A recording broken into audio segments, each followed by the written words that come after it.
आशीष परमेश्वर आपने मेरे जीवन में दिया है, वो हर एक आशीषों को मैं गिन गिन कर तेरी स्तुति करता हूँ। गिन गिन के स्तुति करो, बेशुमार तेरे दानों के लिए। अब तक तूने संभाला मुझे अपनी बाहों में लिए हुए। अब तक तूने संभाला मुझे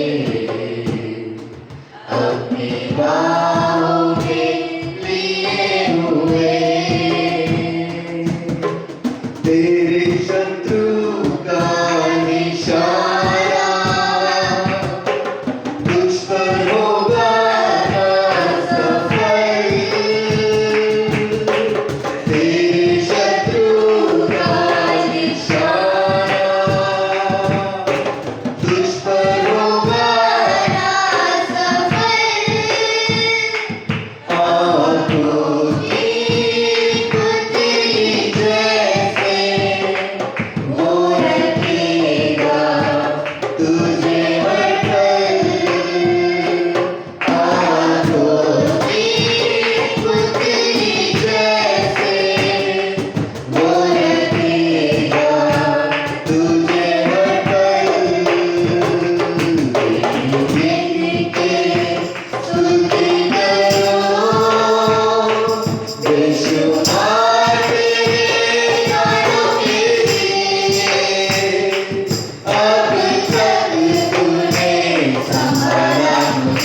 यूहन्ना का किताब पहला अध्याय 12वां वचन को पढ़िए।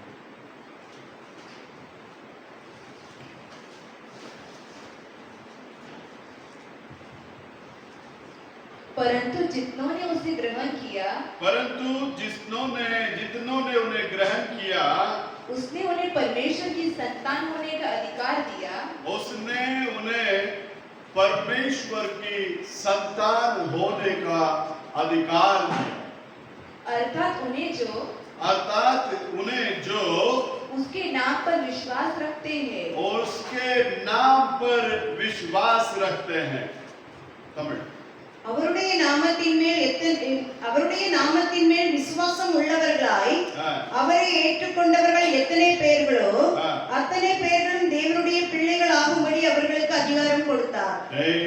परमेश्वर के अंदर प्रिय लोगों, यहाँ बैठ सकते हैं हम लोग।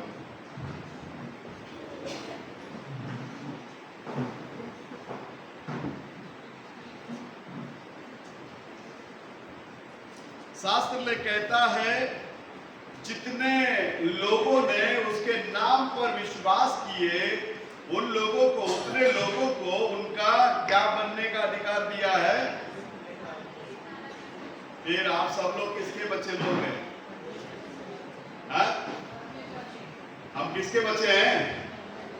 परमेश्वर के बच्चे हैं। परमेश्वर का बेटा और बेटियां हैं, क्योंकि जितनों ने उसके नाम के ऊपर विश्वास किया।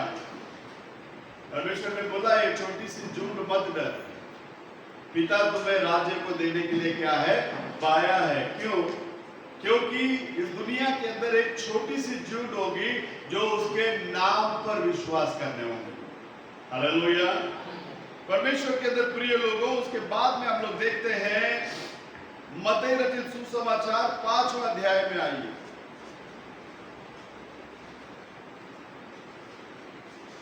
हम यदि परमेश्वर के बच्चे हैं, 44 को पढ़िए। நான் உங்களுக்கு சொல்லுகிறேன், मैं तुम्हें कहता हूं, உங்கள் சத்துருக்களை சிநேகியுங்கள்। क्या बोलता है इधर परमेश्वर? मैं तुम्हें कहता हूं तुम तुम्हारे शत्रुओं को क्या करो, प्रेम करो। परमेश्वर प्रेम है। परमेश्वर कौन है? प्रेम है।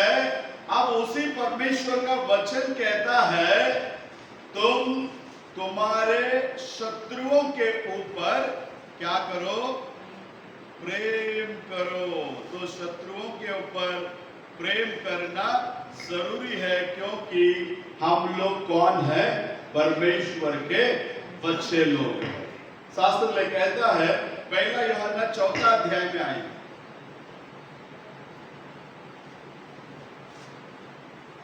16वां वचन को पढ़िए।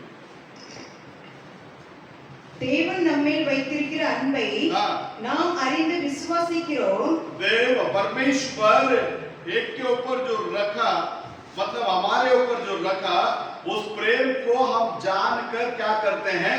विश्वास करते हैं। தேவன் அன்பாகவே இருக்கிறார்। परमेश्वर कौन है? प्रेम है। देवन என்னவா இருக்கிறாரா? அன்பாகவே இருக்கிறார்। परमेश्वर प्रेम है। அன்பில் நிலைத்திருக்கிறவன் தேவனில் நிலைத்திருக்கிறார்। जो कोई व्यक्ति प्रेम में बना रहता है, वो किसके साथ में बना रहता है? परमेश्वर के साथ में बना रहता है। यहाँ 5वां अध्याय में कहता है, मैं तुम्हें कहता हूं तुम तुम्हारे शत्रुओं के ऊपर क्या करो, प्रेम करो। क्यों प्रेम करो? क्योंकि आप और मैं जिस खुदा की आराधना करते हैं वो खुदा स्वयं कौन है? प्रेम। अब और एक वचन को पढ़, नीचे தேவனும் அவனில் நிலைத்திருக்கிறார்। 21 को पढ़ो। 21 தேவனிடத்தில் அன்பு கூறுகிறவன் தன் சகோதரனிடத்திலும் அன்பு கூற வேண்டும் என்கிற இந்த கற்பனை அவராலே பெற்றிருக்கிறோம்। अगर कोई व्यक्ति कहता है मैं परमेश्वर से प्रेम करता हूं, तो परमेश्वर से प्रेम करने वाला किसके साथ में भी प्रेम करेगा? अपने भाइयों से भी क्या करेगा? प्रेम करेगा। स्पिरिचुअली होने दो या शारीरिक रीति से होने दो, तुम्हारा प्रेम लोगों के बीच में क्या करना चाहिए? दिखने में आना चाहिए। तुम्हारा प्रकाश लोगों के बीच में क्या करने में आना चाहिए? दिखने में आना चाहिए। शास्त्र में कहता है यदि परमेश्वर से प्रेम करता हूं करके यदि कोई व्यक्ति कहता है, वो किसके साथ भी प्यार करना चाहिए? अपने भाई के साथ में भी क्या करना चाहिए? प्रेम करना चाहिए। अगर वो बोलता है मैं परमेश्वर से प्यार करता लेकिन मेरे परिवारजनों से मैं प्यार नहीं करता, इसका मतलब वो परमेश्वर से क्या नहीं करता? प्रेम नहीं करता। भले वो अपने सिद्धांत पे नहीं है, अपने मैसेज के अंदर नहीं है, अपने साथ में विश्वास में वो नहीं है, कोई बात नहीं, फिर भी वो आपका भाई है। एक मैसेज में नबी कहने के समय पर कहता, ये दुनिया में जितने भी लोग हैं हम सब भाई बहन, कोई भी जात रहने दो, कोई भी धर्म रहने दो, क्योंकि इन सबका आदि में जाएंगे तो ये दिन के अंदर से ही शुरुआत होता है, दूसरा कोई रास्ता है। तो हम सभी लोग क्या है? परमेश्वर के बच्चे लोग हैं। वो लोग भी परमेश्वर का ही बच्चे लोग हैं। फर्क इतना है, समय पे परमेश्वर ने आपका मेरा आंखों को खोल दिया। वो परमेश्वर कौन है करके जानने के लिए, समझने के लिए उसने अनुग्रह किया। हमारी ताकत से या हमारे दिमाग से या हमारे दिल से हम प्रभु को क्या नहीं किया? प्राप्त नहीं किए। परमेश्वर ने दुनिया के बुनियाद डालने से पहले आपको और मेरे को उसके विचार के अंदर रखे थे। इसके लिए समय में उसके दास या पास्टर बोलो, इवांजेलिस्ट बोलो, कोई भी, उनको बेचकर उसकी आवाज को आपके कान तक पहुंचाकर आपको किसके पास लेकर आया? तो किसी ना किसी व्यक्ति ने आपके लिए, मेरे लिए प्रार्थना किया। अगर सोच लीजिए कोई भी नहीं किया तो प्रभु यीशु मसीह ने हमारे लिए प्रार्थना। यीशु मसीह का प्रार्थना आपको और मेरे को क्या किया? इधर लेकर आकर रखा है। इसके लिए मैथ्यू में बोलने के टाइम पर परमेश्वर का कलाम कहता है, अगर तू वेदी पर बलि भेंट चढ़ाने के लिए तू आता है, अगर तेरा भाई के साथ में अगर तेरा कुछ गड़बड़ है तो पहला उसको तुम क्या कर ले लेना? मेल मिलाप कर ले लेना। उसके बाद में आके तेरा दान दशमन जो भी रखना है इधर रखना। बोलो हालेलुया। तो शास्त्र में कहता है, अभी आइए मैथ्यू में 5वां अध्याय, शत्रुओं को प्रेम करो। हाँ, तुम्हारे श्रापित लोगों को क्या, तुमको श्राप देने वालों को क्या करो? हाँ पढ़ो। परंतु मैं तुमसे यह कहता हूँ कि अपने बैरियों से प्रेम रखो, अपने बैरियों से प्रेम रखो और अपने सताने वालों के लिए प्रार्थना करो। अपने सताने वालों के लिए क्या करो? प्रार्थना करो। जिस दिन तुम अपने स्वर्गीय पिता की संतान ठहरोगे, ये करने से ही तुम किसका संतान ठहरेगा? सिर्फ नाम पर विश्वास कर दिया इसके लिए हम उसका संतान बन गया? नहीं, कुछ क्रिया को हमारे जीवन में हमको क्या करना पड़ेगा? कर बताना पड़ेगा। देखो, आपके विषय में, मेरे विषय में सिर्फ अपने ही लोग गवाही नहीं देना चाहिए, बाहर का दुनिया वाला भी गवाही देना चाहिए। वो व्यक्ति ऐसा किसी से भी बात करने दो, अपने बारे में गवाही कैसा होना चाहिए? एकदम सही और सरल क्या करना चाहिए? होना चाहिए। तो इसलिए यहाँ शास्त्र में कहता है, तुम्हारे सताने वालों के लिए भी तुम क्या करो? प्रार्थना करो। बीच में मीडिया में एक औरत प्रार्थना करने का वीडियो वायरल हुआ था, उसका शत्रु के लिए वो प्रार्थना कर रही थी, आंडवरे ಅವನ सीकर और तूकिडु आंडवरे। क्या करके प्रार्थना करती है प्रभु वो मेरे से बहुत प्रॉब्लम कर रहा है, उसको जल्दी से ये दुनिया से क्या कर दो? उठा दो। शत्रु के लिए प्रार्थना करो बोलने से ये प्रार्थना नहीं है। शत्रु के लिए प्रार्थना करो बोलने से, प्रभु मैं पापी था, मैं अधर्मी था, मैं पाप के दलदल में पड़ा था, आपने मुझसे प्रेम करके मेरे को वो सारी गंदगी दलदलों से क्या किया? आपने बाहर लेकर आया, उसको भी बाहर। हालेलुया। क्योंकि आप उसके लिए भी क्या किए गए? मारे गए। उसके लिए भी आप क्या किए गए? गाड़े गए। हालेलुया। उसके बाद में आइए 46 वर्ड को पढ़िए। क्योंकि यदि तुम अपने प्रेम रखने वालों ही से प्रेम रखो, सिर्फ तुमको चाहने वालों से ही तुम प्रेम रखेगा तो तुम्हारे लिए क्या फल होगा? तुम्हारे लिए क्या फल है? वो तो दुनिया वाला भी वही कर रहा है। दुनिया वाला भी क्या कर रहा है? उनको जो चाहने वाले लोग हैं उनके साथ में बहुत अच्छे से बर्ताव कर रहा है। अगर यही सेम काम हम लोग भी करेंगे तो उनमें और हम में क्या फर्क है ना? दुनियावी वाला दुश्मन से कभी प्रेम कर ही नहीं सकता, क्योंकि उसको प्रेम क्या चीज है मालूम नहीं है। आपको और मेरे को प्रेम क्या चीज है मालूम। क्यों? उस प्रेम के खातिर परमेश्वर ने अपना एक पुत्र को क्या कर दिया? सलीब पर बलिदान कर दिया। क्यों? आप और मैं नाश होने के लिए नहीं, अनंत जीवन को पाने के लिए। यूहन्ना पहला अध्याय, अपना क्षमा कीजिए, यूहन्ना तीसरा अध्याय 16वां वचन में इस रीति से बात करता है। தேவன் தம்முடைய ஒரே பேரான குமாரனை விசுவாசிக்கிறவன் எவனோ அவன் கெட்டு போகாமல் நித்திய ஜீவனை அடையும்படிக்கு அவரை தந்தருளி, वो नाश नहीं होना चाहिए, इसलिए एकलौता पुत्र को प्रभु ने क्या किया? दिया।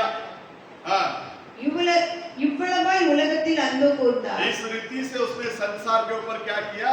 प्रेम किया। हिंदी में पढ़िए। क्योंकि परमेश्वर ने जगत से ऐसा प्रेम रखा, परमेश्वर ने जगत से ऐसा प्रेम रखा कि उसने अपना एकलौता पुत्र दे दिया। उसने अपना एकलौता पुत्र को क्या कर दिया? दे दिया, ताकि जो कोई उस पर विश्वास करे, ताकि जो कोई उस पर विश्वास करे वह नष्ट ना हो, वो नष्ट ना हो। आप और मैं जो विश्वास किया है नष्ट होने के लिए नहीं, आप और मैं विश्वास इसलिए किए हैं अनंत जीवन को पाने के लिए। हालेलुया। आपको और मेरे को प्रभु किसके लिए चुना है? अनंत जीवन के लिए क्या किया है? चुना है। तो हमसे जो प्रेम करता उसको हम रिटर्न उनको प्रेम क्या कर देते हैं?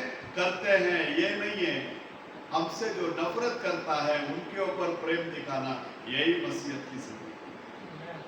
अगर कोई व्यक्ति कहता है मैं मसीह हूं, मैं मसीह को जानता हूं, तो मसीहत की जिंदगी के अंदर हम शत्रुओं के ऊपर क्या करने वाले होना चाहिए? प्रेम और मदद करने वाले होना चाहिए। देखिए, मैंने मेरे जिंदगी में ये सारे चीजों को अनुभव किया और परमेश्वर का वचन 100% सच है। शास्त्र लेख कहता, यदि तू मेरे कलाम के अनुसार चलेगा, तेरे शत्रु को भी मैं मित्र में बदल दूंगा। मैंने अनुभव किया मेरे जिंदगी में, हर जगह के अंदर मैंने ये सब बातों को क्या किया है? अनुभव किया है, ताकि लोग मेरे बारे में, आज भी मैं फैक्ट्री के बाहर हूं, मेरे बारे में लोग पूछेंगे तो गवाही देंगे, ये बंदा मसीह था। और कैसे मसीह था? कलाम के अनुसार जीने वाला मसीह था। आज हम लोगों को कैसा दुनिया के अंदर मसीह ने अपना, नबी ने एक संदेश दिया, देखो इस रीति से तुम्हारा प्रकाश लोगों के बीच में दिखे। ये विधमाग उड़े வெளிச்சம் ஜனங்களுக்கு முன்பாக என்ன செய்யணுமா? வெளிப்படட்டும்। इसका मतलब क्या है? हम केवल पढ़ने वाले नहीं, केवल सुनने वाले नहीं, उसको हमारे जीवन के अंदर क्या करने वाले लोग होना चाहिए? अमल करने वाले लोग भी होना चाहिए। बोलो हालेलुया। तो उसके बाद में बोलता है, तुमको जो प्रेम करता उसी को प्रेम करेगा, तो उससे क्या लाभ? क्योंकि उस वचन को पूरा करना बेटा। क्या महसूल लेने वाले भी ऐसा ही नहीं करते? क्या महसूल, क्या चुंगी लेने वाला वाली वसूली करे हुए वो लोग भी क्या करता है? ऐसे ही करता है। हाँ, यदि तुम केवल अपने भाइयों ही को नमस्कार करो, यदि तुम अपने भाइयों को ही तारीफ करोगे, नमस्कार करोगे, तो कौन सा बड़ा काम करते हो? कौन सा बड़ा काम करते हो? क्या अन्य जाति भी ऐसा नहीं करते? अन्य जाति भी क्या करता है? ऐसा ही करता है। तमिळवासी बंधुवर 47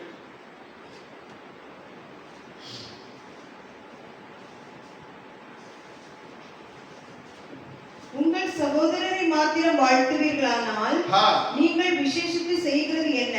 केवल तुम्हारे भाइयों को ही यदि आप तारीफ करोगे तो तुम विशेष क्या काम कर रहे हैं? नहीं, कुछ विशेष नहीं। हाँ, ஆயக்காரரும் அப்படியே செய்கிறார்கள் அல்லவா? चुंगी लेने वाले लोग भी कैसा कर रहा है? ऐसे ही कर रहा है। तो परमेश्वर के अंदर प्रिय लोगों, हम लोग सभी के साथ में मेल मिलाप के साथ में रहने वाले लोग होना चाहिए। सभी के साथ में कैसा होना चाहिए? मेल मिलाप। बाकी सारे चीजों में हम लोग क्या कर सकते हैं? मिल सकते हैं। कुछ चीजों से हमको दूर रहना है, जैसे कि मूर्ति पूजा हो गया, है ना। जो चीजें कलाम उसको क्या करता है, उसमें शामिल होने के लिए मना करता है। पौलुस अच्छी रीति से लिख रहा है कोरिन्थियों में लिखने के टाइम में, ये सब चीजों से तुम कैसा रहना? दूर रहना। बाकी सुख में दुख में हम लोग क्या कर सकते हैं? एक दूसरे के साथ में मिल सकते हैं।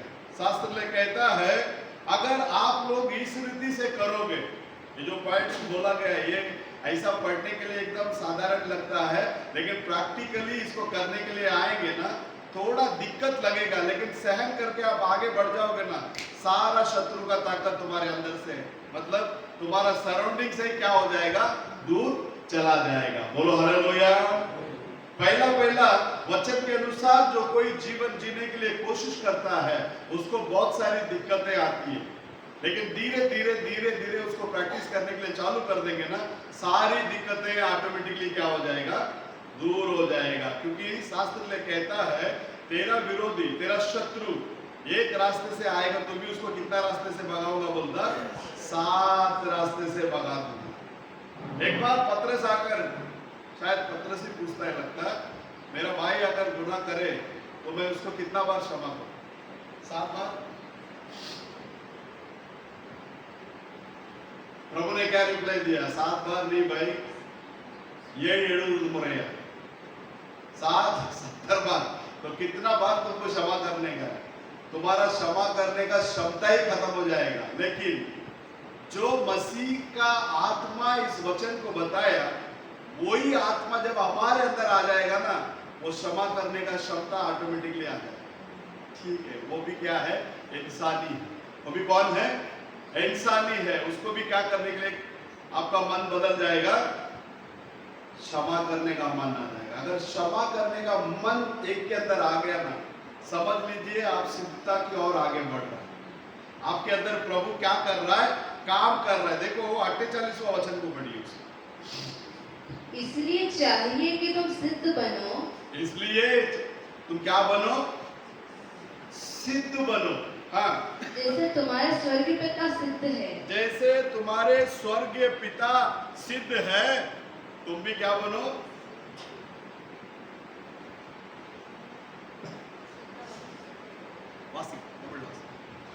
ஆகையால் ஆகையால் பரலோகத்தில் இருக்கிற உங்கள் பிதா பூரண சத்குணராய் இருக்கிறது போல स्वर्ग में रहने वाला तुम्हारा पिता कौन है? सिद्ध है। इसका मतलब धरती में कोई भी मनुष्य सिद्ध, अगर सिद्ध कोई है वो केवल और केवल प्रभु यीशु मसीह। उसके अलावा दूसरा कोई भी क्या नहीं है? सिद्ध नहीं है। इसके लिए हमारे लिए जो मास्टरपीस है कौन है? प्रभु यीशु मसीह। यदि हमको सिद्ध बनना है तो हमको देखने के लिए एक ही चेहरा है, कलवरी सलीब पर लटका हुआ प्रभु यीशु मसीह को क्या करो? देखो। सलीब पर वो बोलता है, हे पिता इन्हें क्षमा कर, ये लोग नहीं जानते ये क्या कर रहे। तो ये क्षमा करने वाली आत्मा कहां से आएगी? मसीह के अंदर जो आत्मा काम किया, वो आत्मा आपके अंदर, मेरे अंदर जब आएगा, वो ऑटोमेटिकली हमारे अंदर से क्या होगा? क्षमा करने का वो काम शुरू होगा। आपको मालूम है एक बार मूसा को प्रभु ने बोला हट जा, इनके बीच में से क्या हो जा? हट जा, इनको मैं सबको क्या करता हूं? अभी खत्म करता हूं। मैं तेरे जरिए में दूसरा वंश को क्या करता? लेकर आता। मूसा के अंदर जब मसीह का आत्मा आया, वो लोग और पिता परमेश्वर के बीच में आकर खड़ा हो गया।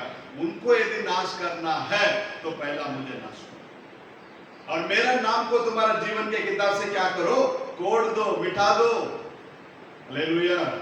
तो लोग और परमेश्वर के बीच में खड़े रहने वाला एक स्पिरिट, किसका स्पिरिट है? मूसा कर सकता है क्या वो काम? मूसा नहीं कर सकता। मूसा आप जैसे मेरे जैसे आम इंसान था, लेकिन जब मसीह का आत्मा उसके अंदर आया, अब वो दोनों के बीच में खड़े रहकर क्या कर रहा है? बिछवाई कर रहा है। सेम स्पिरिट आज आपके अंदर, मेरे अंदर आएगा, दुल्हन क्या करेगा? हमेशा लोगों और परमेश्वर के बीच में क्या करेगा? वो बिछवाई करेगा। प्रभु ने क्षमा उनको और एक बार अवसर दे। जो झाड़ में फल नहीं आ रहा था, जिसको काटने के लिए बारे में बात किया, जब वो माली बोलता और एक साल, और कितना साल? और एक साल समय, और एक साल देखेंगे, इसमें आज नहीं तो कल क्या करेगा? फल आ ही जाएगा। तो हम में से जितने भी लोग हम कलीसिया के अंदर आते हैं, निष्फल लोग नहीं होना चाहिए, फल देने वाले लोग होना चाहिए। हर एक के अंदर मसीह का फल दिखने में आना चाहिए। हमारी खुद की धार्मिकता, ये सारी बातें जो है परमेश्वर के नजर में गंदा मैले वस्त्र के समान। हमारे अंदर किसका फल आना चाहिए? मसीह का फल आना चाहिए। और वो मसीह का फल क्या है? शास्त्र लेख हमें बहुत ही अच्छी रीति से समझाता है। गलातियों का किताब के अंदर 5वां अध्याय 22 से पढ़िए। पर आत्मा का फल प्रेम, आनंद, शांति। देख लेना, आत्मा का फल करके शुरुआत कर रहा है। कणियों कणिगलों चोड़ला। तो आत्मिक फल क्या है? प्रेम है। अगर ये प्रेम अंदर आ जाएगा, बाकी जो चीजों को जो प्रभु ने नीचे देकर आ रहा है, वो सबको साथ में लेकर आए। देखो, इसको ऐसे ही रखो। पहला कोरिन्थियस 13वां अध्याय में आखिरी वचन को पढ़ो। இப்பொழுது விசுவாசம், நம்பிக்கை, அன்பு இம்மூன்றும் நிலைத்திருக்கிறது. இவர்களில் அன்பே பெரியது. देख लेना, अभी क्या क्या ठहरा हुआ है? बोलता विश्वास है, भरोसा है, और ये तीनों स्थिर है। इसमें कौन सा चीज बड़ा है? प्रेम बड़ा। सिर्फ भरोसा लेके नहीं चलेगा, सिर्फ विश्वास लेके नहीं चलेगा। प्रेम अगर अंदर आ गया तो विश्वास भी अंदर आ जाएगा, और भरोसा भी क्या करेगा? अंदर आ जाएगा। तो जब ये तीनों चीज एक व्यक्ति के अंदर आ जाता है, उस व्यक्ति को मसीह से कोई भी अलग नहीं कर सकता। कोई कर सकता है? क्योंकि जैसा शास्त्र लेख में हम देखते हैं, मैं जिसे विश्वास करता हूं वो कौन है करके मैं जानता हूं। आमीन। तो हम लोग, हर एक व्यक्ति मसीह कौन है करके जानकर समझकर उसकी क्या करते हैं? हम प्रतिनिधि करते हैं। अब आइए, प्रेम 22। ஆவியின் கனியோ அன்பு, சந்தோஷம், சமாதானம், நீடிய பொறுமை, தயவு, நற்குணம், விசுவாசம், சாந்தம், இச்சையடக்கம். இப்படிப்பட்டவைகளுக்கு விரோதமான பிரமாணம் ஒன்றுமில்லை. इसका विरोध में कोई भी क्या नहीं है? विधि या प्रमाण नहीं है। पढ़िए हिंदी। पर आत्मा का फल, आत्मा का फल प्रेम, क्या है? प्रेम, आनंद, आनंद, शांति, शांति, धीरज, धीरज, कृपा, कृपा, भलाई, भलाई, विश्वास, विश्वास, नम्रता और संयम है। नम्रता और क्या है? संयम है।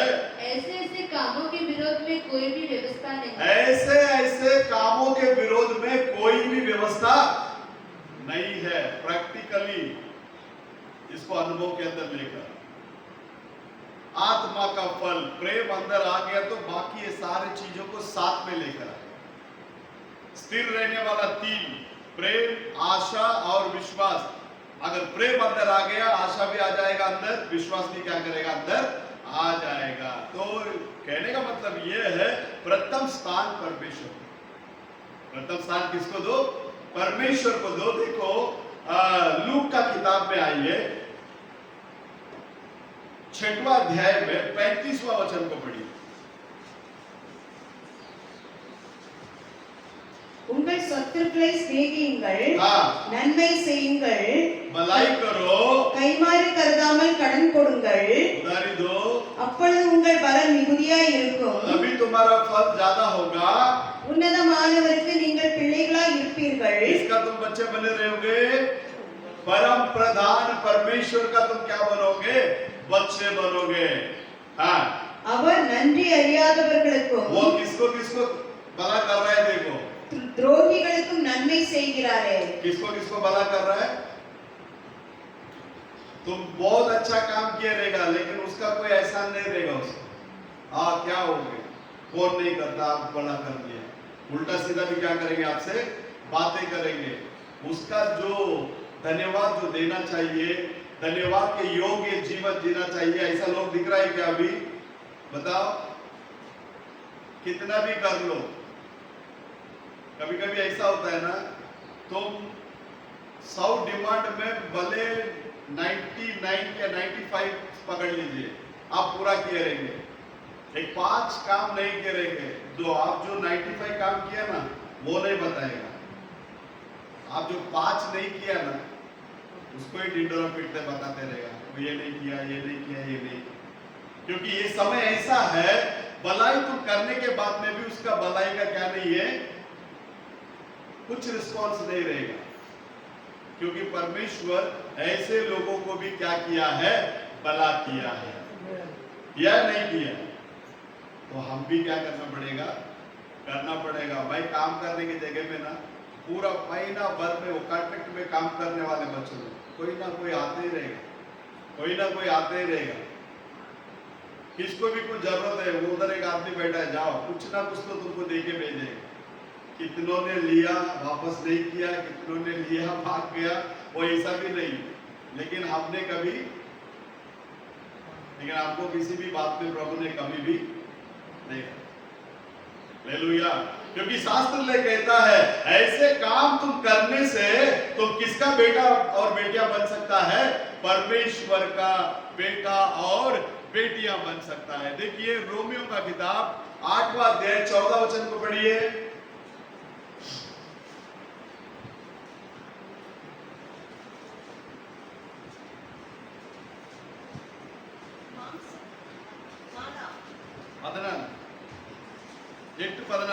रोमियो का किताब 8:14।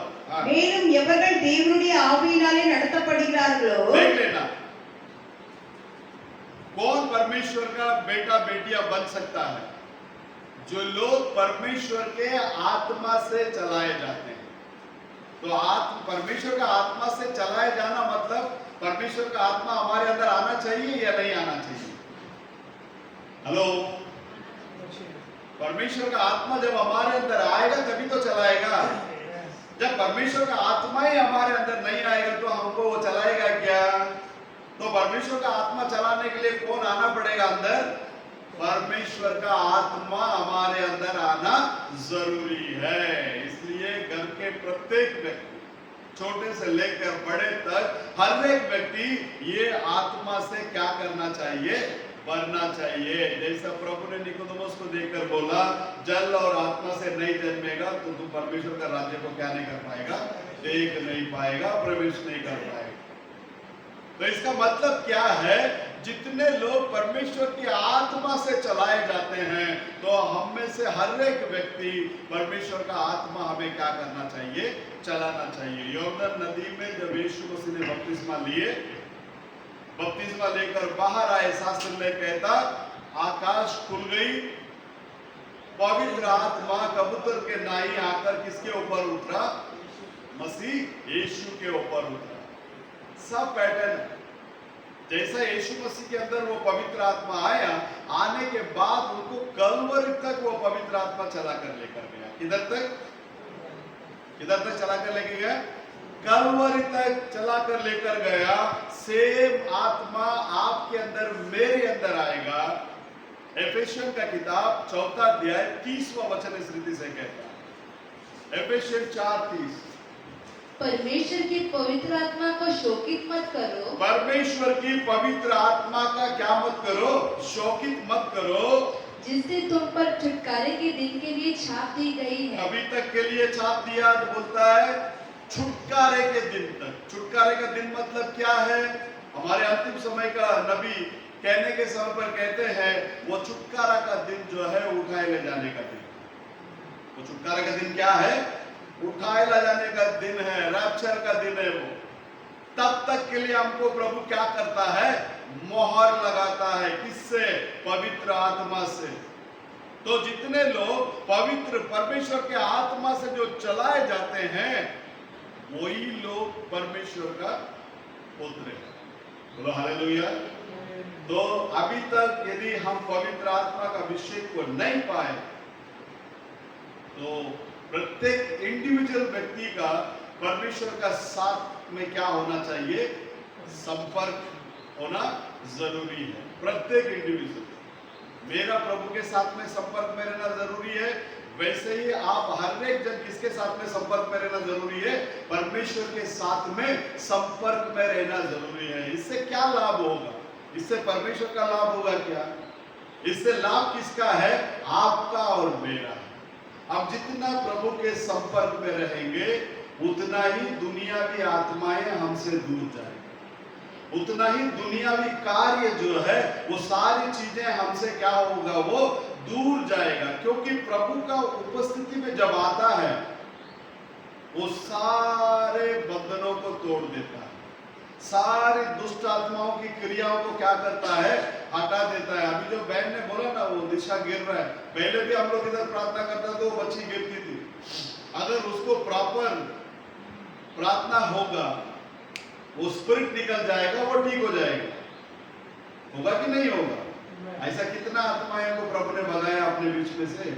हम लोग फास्टिंग प्रेयर करते थे, मैं गुंडी से छुपकर भाग कर आता था, सब लोग प्रार्थना करता था, लेकिन वो दुष्ट आत्मा से पीड़ित स्त्री बहन वो चाकू लेकर भाग कर आती थी, नहीं तो बैलन लेके भाग कर आती थी मेरे को मारने के लिए आगे करके। अभी वो सब नॉर्मल हो गया ना, सब निकल गया। लोग बोलते थे उधर लेके जाने के, इधर लेके जाने का। मैं बोलता था उधर इधर क्यों लेके जाने का? लोगों का ऊपर एक ऐसा ट्रेडमार्क बैठा हुआ था, नहीं पास्टर के पास लेके जाके प्रार्थना करने का मूड में। बोला क्यों? भूत को पास्टर छुड़ाता है क्या? हाँ, भूत को कौन छुड़ाता है? पढ़ो एक वचन, मैथ्यू 12वां अध्याय 28वां वचन को पढ़ो। भूत कैसा भागता है?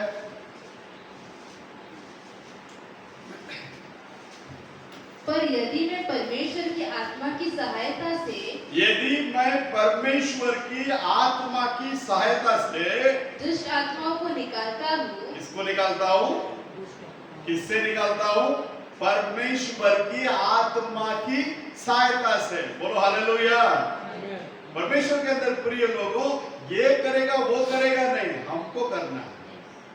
प्रभु के साथ में आप और मैं अपने आप को ठीक करके चलेंगे ना, सारी बातें हमसे दूर, सारी बुराइयां हमसे दूर। हमको एकदम जैसा प्रभु यीशु मसीह पवित्र है वैसे ही हमको पवित्र करके वो अपने सामने खड़ा करे। बोलो हालेलुया। बहुत लोग बोलते थे नहीं मुलुंड में पास्टर के पास लेके जाके प्रार्थना करने। मैं बोला पास्टर को जो आत्मा चलाता है वही आत्मा आपको भी चलाता है, मुझे भी चलाता है। चला रहा नहीं चला रहा? एक बार विठलवाड़ी में मीटिंग रखे थे, निसी पैदा होने के पहले फास्टिंग प्रेयर, पास्टर आएंगे प्रार्थना करेंगे। मैं बोला पास्टर तो ड्यूटी करता है, आया तो आया, नहीं आया तो नहीं आया। जब वो आए नहीं, हम लोग ही मिलकर प्रार्थना किया, परमेश्वर ने बच्चा दिया या नहीं दिया।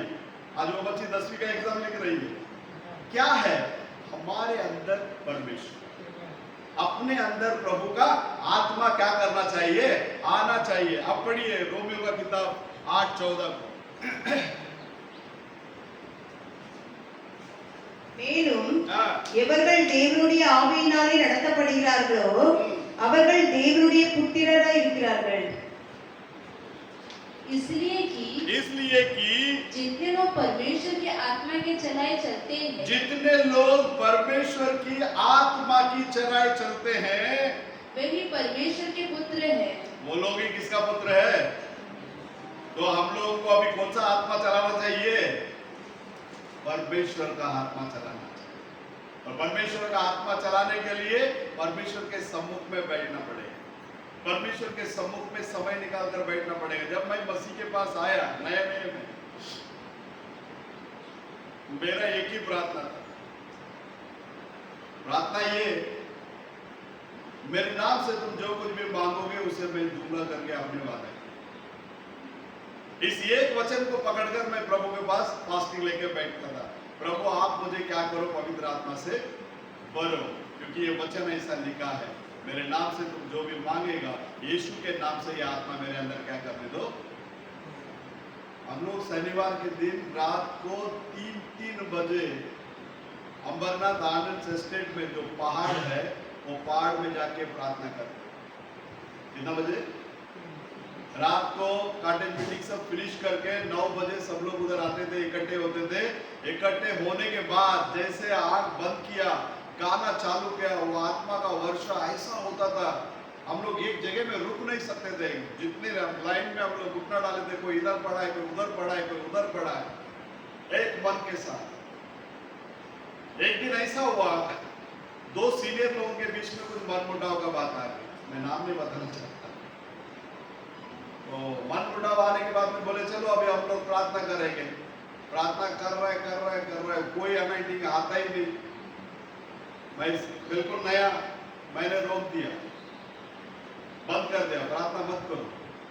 इतना दिन जो अनुभव के अंदर हम लोग आए, आज कुछ डिफरेंट हो रहा है। अभी तक वो आत्मा का वर्षा हमारे बीच में क्या नहीं किया, आया नहीं। इसका मतलब जो लोग 2 जन वाद विवाद कर रहे थे, वो दोनों को बोला, दोनों भी बड़े आदमी लोग, तुम दोनों एक दूसरे से माफी मांगो, गले मिलो, फिर बैठते हम प्रार्थना में, उसके बाद में देखना प्रभु क्या काम है। दोनों जन एक दूसरे से क्या किया, माफी मांगा, गले मिला, फिर बैठे प्रार्थना के अंदर, सेम आत्मा का वर्षा उधर क्या हुआ, वापस हुआ। आज भी वो प्रभु जिंदा है।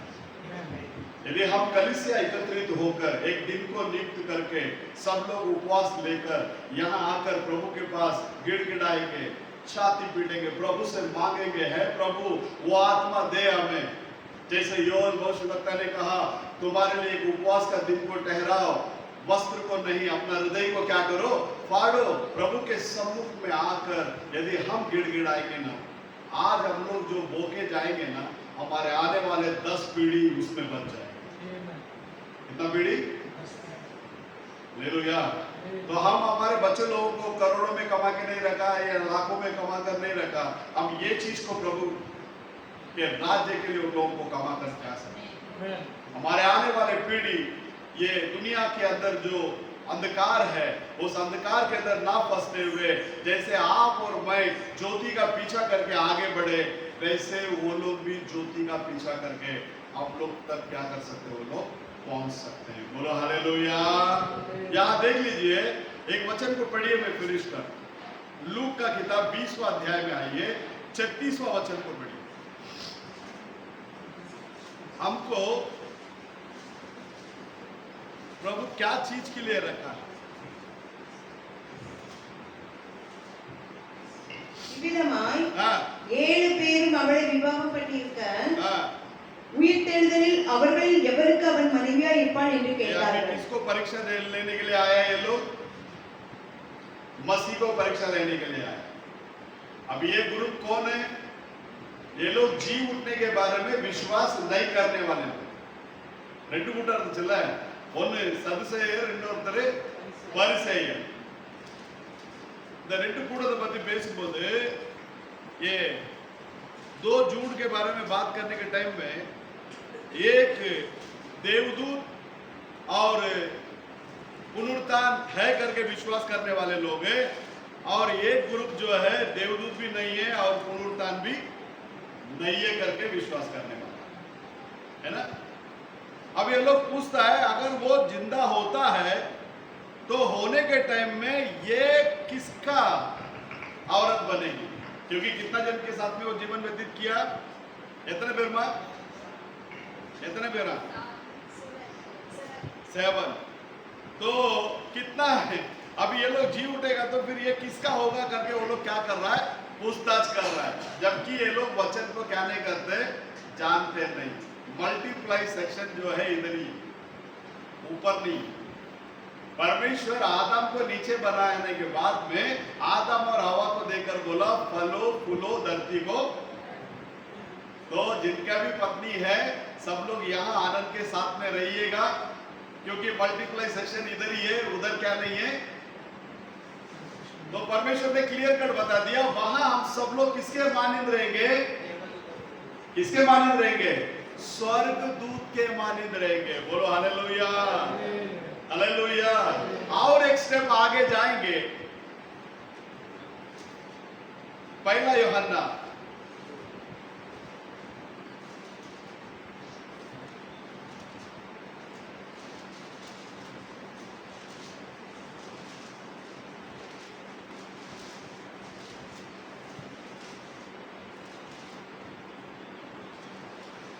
तीसरा अध्याय दूसरा वचन को पढ़िए। हे प्रियो, हे प्रियो, अब हम परमेश्वर की संतान हैं। अब हम किसका संतान है? परमेश्वर का संतान है। यहाँ रहते रहते ही हम लोग ये चाप छोड़कर जाना है। हम किसका संतान है? परमेश्वर का संतान है। हाँ, और अभी तक यह प्रकट नहीं हुआ, अभी तक यह प्रकट नहीं हुआ कि हम क्या कुछ होंगे। हम क्या कुछ होंगे। इतना जानते हैं कि इतना जानते हैं कि जब वो प्रकट होगा, जब वो प्रकट होगा तो हम उसके समान होंगे। इसके समान, इसके समान। तो देवदूत से परमेश्वर बड़ा है या नहीं है? पहला बोलता है हम लोग देवदूत के मानित होंगे। अब अगला स्टेप में बोलता है देवदूत से भी बढ़कर हम किसके समान होंगे? क्यों उसके समान होंगे? आदम को किसके समान बनाया था? तो इसका मतलब प्रभु वापस किधर लेकर जाना चाहता है आपको? फिर से एदेन के अंदर लेकर जाना चाहता है। हालेलुया। तो आदम परमेश्वर का रूप, अपने ही रूप से मनुष्य को क्या किया? उसने बनाया। तो पाप करने के वजह से वो रूप उसके अंदर से क्या हो गया? निकल गया। आज आपका और मेरा पाप क्षमा होने के वजह से वो सेम रूप वापस हमारे अंदर। अब हम लोग क्या है पता नहीं, लेकिन आने वाले दिनों में जब वो प्रकट होगा हम भी किसके समान होंगे? उसी के समान होंगे। बोलो हालेलुया। तो हमारा जो कुछ भी हम लोग परिश्रम अभी करते हैं स्पिरिचुअली आगे बढ़ने के लिए, सिंपल और सरल, हमको यीशु मसीह के जैसे बनना है। किसके जैसे बनना है? यीशु मसीह के जैसे बनना है। मसीह का आत्मा जब हमारे अंदर आएगा, शास्त्र ले कहता है रोमियो का किताब 8वां अध्याय 11वां वचन में,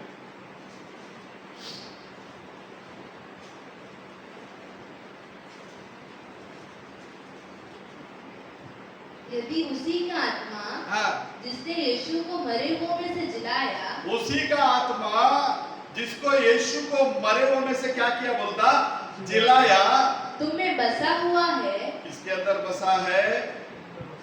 रोमियो चर्च में देखने के टाइम में पौलुस बोल रहा तुम्हारे अंदर बैठा है। बसा है बोलने से तुम्हारे अंदर है। कौन सा आत्मा? जो आत्मा मसीह को जिलाया वो सेम आत्मा किधर आकर बैठा है?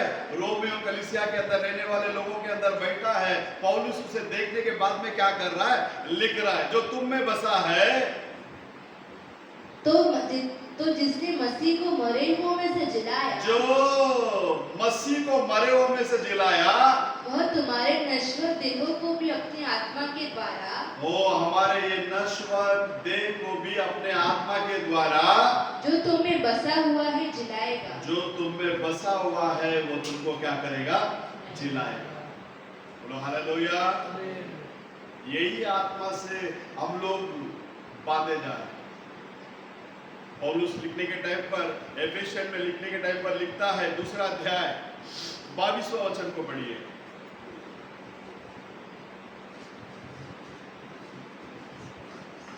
जिससे तुम भी आत्मा के द्वारा हाँ, परमेश्वर का निवास स्थान होने के लिए, किसका निवास स्थान होने के लिए? आप और मैं किसका निवास स्थान होना चाहिए? परमेश्वर का निवास स्थान होने के लिए एक साथ बनाए जाते हो। कितने कैसे बनाए जाते हैं? एक साथ बनाए जाते हैं। हाँ, அவர் மேல் हाँ, நீங்களும் ஆவியினாலே यार पहला घंटा पढ़ रहा हूं। किसके ऊपर? मसीह के ऊपर। हालेलुया।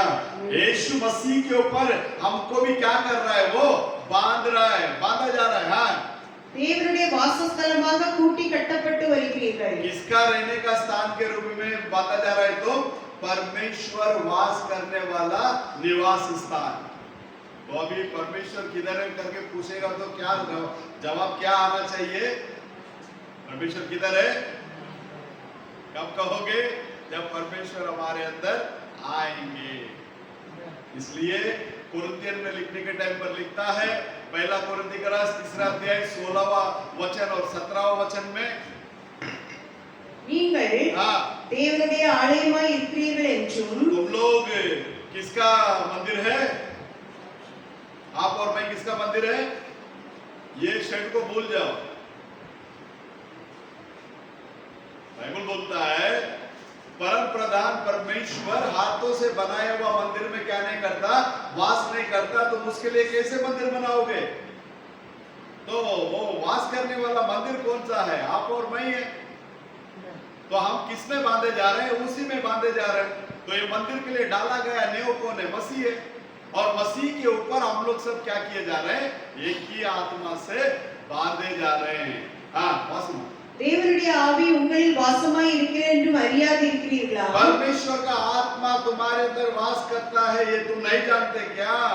हाँ, ஒருவன் தேவனுடைய ஆலயத்தை கெடுத்தால் अगर कोई व्यक्ति परमेश्वर का मंदिर को ढाएगा அவனை தேவன் கெடுப்பார். तो उसको परमेश्वर क्या कर देगा? तो इसको बचाए रखना या नाश करना तुम्हारे हाथ में, मेरे हाथ में।